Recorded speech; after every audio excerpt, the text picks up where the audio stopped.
Scott has started using a nasty word. I know, I don't like this.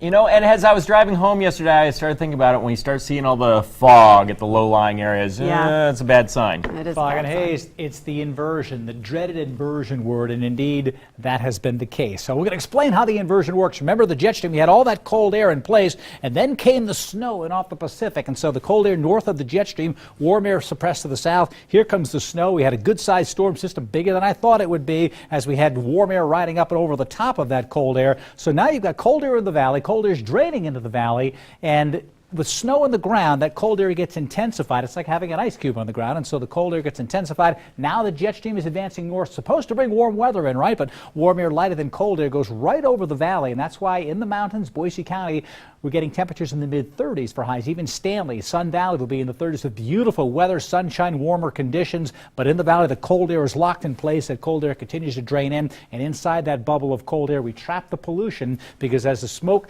it rises out of a chimney or a smokestack, whatever it's coming out of, as it gets up to the top of the layer, if it's warmer above, if this air is not colder, is not warmer than the air above it, it's going to stop. And so it comes right up to that layer, it just bounces and then kind of deflects back in. And so inside this dome of cold air, we just mix the pollution around. That's why we've got a yellow air quality alert in effect for tomorrow, because inside that cold air, even when we didn't have the cloud cover, you can see the haze building in the lower atmosphere when you look across it.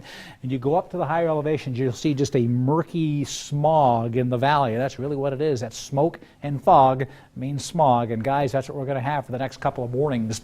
A lot of that low moisture adds in. We get the cloud cover. Very murky looking. But the good news about this inversion is it shouldn't last 2 weeks. It's November. We shouldn't be having it at all. Yeah. We'll remind you of that. That's right. It's probably going to return, unfortunately. We're under the dome. Wasn't that like a Stephen King thing? Scary enough. I don't know. In It wasn't reality. good.